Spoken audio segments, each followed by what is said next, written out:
தாய்மொழியில் பலமொழி கற்றிடுவாய், அதன் வழியில் நிறைய மொழி தமிழ் மொழியில கற்றுக்கொள்ளலாம். நாம் தமிழ் மொழி எந்த அளவிற்கு சிறப்புடையது என்பது தெரியாததால் தான் நாம் பிற மொழியில் கற்கிறோம். அந்த தமிழ் மொழி உலகிலேயே இடையறாத ஒரு இலக்கிய வரலாறு உள்ள மொழி நம்முடைய தமிழ் மொழி தான்.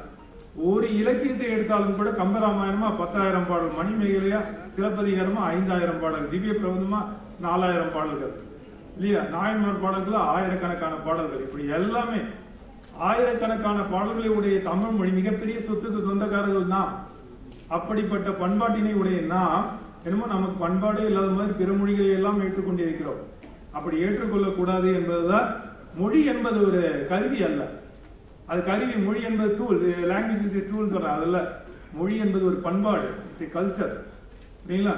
நமக்கு அது நம்ம நிறைய இலக்கியங்கள் ஏன் என்று கேட்டா, தொல்காப்பிய காலத்தில் செந்தமிழ் சிவனிய நிலத்தோடுன்னு சொல்லிட்டாரு. செந்தமிழ், தமிழ் என்பது செந்தமிழ் என்பது 5000 ஆண்டுகளுக்கு முன்னாடி நிறுவப்பட்டு விட்டார். அப்படிப்பட்ட மொழிக்கு நாம் உரிமையாளர்கள் என்பதை நாம் புரிந்து கொள்ள வேண்டும். அப்படி அந்த உண்மையை புரிந்து கொண்டால்தான் சங்ககாலம் ஒரு பொற்காலம் என்பதை இந்த உலகம் ஒத்துக்கொள்ளும். என்ன இல்லை, நம்ம தமிழ் பண்புடையார் பற்றுண்டு உலகம் அக்கின்றே மண்புக்கு மாய்வது மண். பண்புடைய பெரியவர்கள், இங்க இருக்கக்கூடிய பெரியவர்கள்லாம் இருப்பதனால்தான் இந்த அரங்கமே சிறப்பாக இருக்கிறது. அதுபோலதான் ஒவ்வொரு நிகழ்ச்சியும் இருக்கிறது என்பதை நாம் உணர வேண்டும். தெய்வகுல திருவள்ளுவர் அப்படியே சொல்லிட்டாரு, பொய்யும் வழுவும் தோன்றிய பின்னர் ஐயர் யாத்தனர் கரணம் என்பார். திருமணம்னா இப்படிதான் இருக்கணும் இல்லையா? பெரியவர்கள் சேர்ந்து முன்னிலையில் நடத்தணும், அது இந்த சடங்கு முறையில் நடத்தணும். இதெல்லாம் தெரியாமல சொல்லியிருக்காங்க. இதெல்லாம் தொல்காப்பிய 5000 ஆண்டுகளுக்கு முன்னாடி சொன்னாரு. இதை இன்றைய பண்பாடு தெரிந்து கொள்ள வேண்டாமா?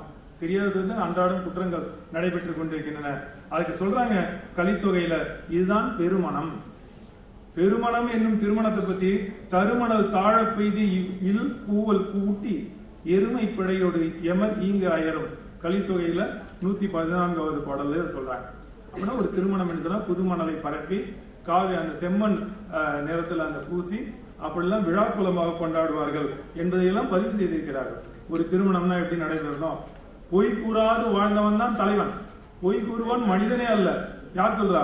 குறுந்தொகையில் சொல்றாங்க, காணம் காரென கூறினும் யானோ தேரே அவர் பொய் வழங்கலரே. அவரெல்லாம் பொய் சொல்ல மாட்டாருங்க, வேணா காலம் வேணாலும் பொய் சொல்லும். அடுத்து குழந்தை பேரை பற்றி சொல்லும் பொழுது பாண்டியன் அறிவுரை நம்பி சொல்வார். இன்னைக்கு பாத்தீங்கன்னா குழந்தை பெற்றுக்கொள்வதே ஒரு பெரும் தடையா இருக்கு. சீனாலாம் மக்கள் தொகை குறைந்து போட்டு அவங்க காலில் விழுந்து குழந்தை பெற்றுக் கொள்ளுங்க என்று சொல்லக்கூடிய நிலைமை வந்து விட்டார்.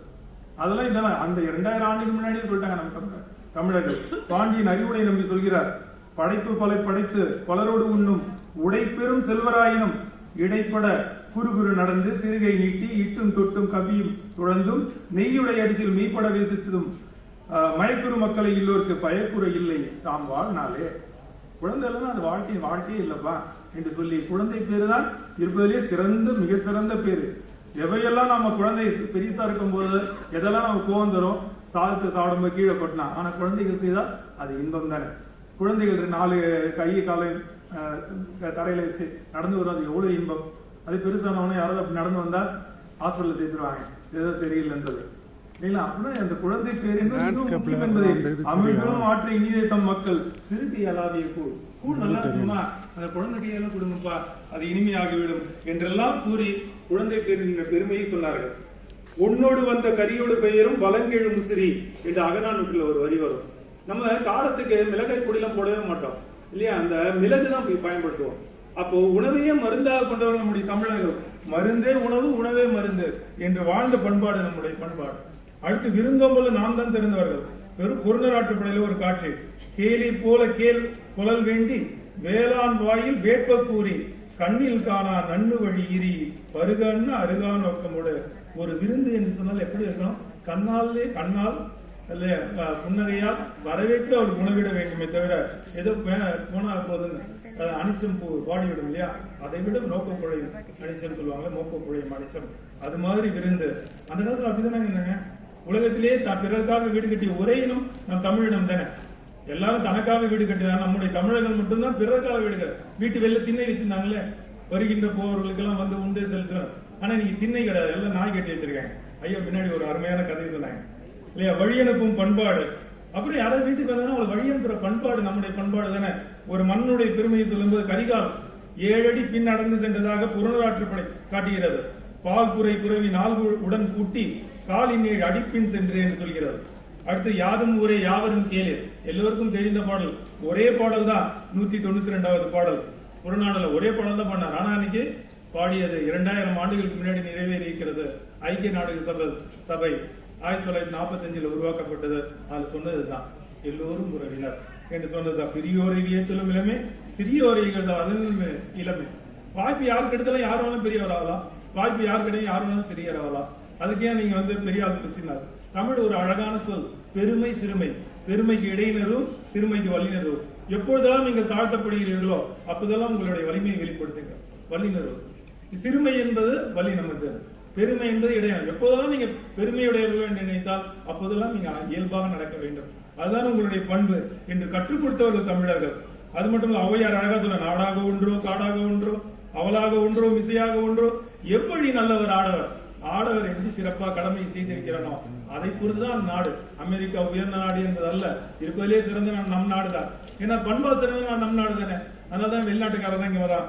அது நல்லவர், எவ்வழி நல்லவர் ஆடவர், அவ்வழி நல்ல வாழிய நிலனே. அப்போரில் கூட அகத்தில் மட்டுமல்ல, போர் செய்யும் முறையில் கூட நம்முடையதான் பண்பாடு இருக்கு. பல்யாக சாலை முதுகுடுமி பெருவழி என்பதையா ஆவும் ஆணியர் பார்ப்பன மக்களும் பெண்டீரும் பிணியுடையோரும் பேணீர் தென்குளம் வாழ்நருக்கு அருங்கடன் இருக்கும் இல்லையா. அருங்கட பொன்பெயர் புதல்வர் பெறாதீரும் எம் அம்பு கடிவிடுதம். இவங்களே என்னுடைய அம்பு தாக்காது. வயதானவர்கள் பெண்கள் இவங்களெல்லாம் தாக்காது. ஆனா இன்னைக்கு இரவோடு இரவாக மருத்துவமனைகளையும் ஐயா இலங்கையிலிருந்து சொன்னாங்க எவ்வளவு எப்படி எல்லாம் நம்ம தமிழர்கள் பாதிக்கப்பட்டார்கள் இல்லையா. அதுல எவ்வளவு கொடுமை நினைக்கவே முடியாது இல்லையா. ஆனா அந்த காலத்துல அப்படி பண்பாடோடு வாழ்ந்தாங்க. அதனாலதான் நம்ம ஏமாந்தோம். இல்லாட்டி தமிழரை எவனாலும் வெற்றி கொள்ளவே முடியாது. யாரும் முகலாயர்களோ ஆங்கிலேயரோ யார் வந்திருந்தாலும் நம்முடைய சேர சோழ பாண்டியை சந்திக்காமல் சென்று விட்டார்கள். சந்தித்திருந்தா வரலாறு மாறி இருக்கும், தமிழ் புகழ் எங்கும் ஓங்கி இருக்கும். அடுத்து உங்க எல்லாருக்கும் தெரியும், மணினார்த்த பெருந்தகை அப்படி போறான். அப்படி அந்த சாலையில போகும்பொழுது அங்க இருக்கக்கூடிய வண்டுகள் எல்லாம் பூக்கள்ல இருக்கு. அது எங்க அது தொந்தரவா இருக்கும்னு சொல்லி அந்த மணியெல்லாம் கட்ட சொல்றான். அந்த தேர்ப்பாகனை பூத்த பொங்கல் துணியோடு இந்த தாதுன் பறவை பேதுரல் அஞ்சு மணினார்த்த மானினை தேரன். அந்த தேர்ப்பாகனை கூட்டு கொஞ்சம் கட்டிட்டு போப்பா, அதுக்கப்புறம் அந்த வண்டுகள்லாம் தொய்வாயிடும் அப்படின்னு சொல்லி அப்படி சொல்லுவார். ஐயா ஏண்டாரு. நன்றி, வணக்கம்.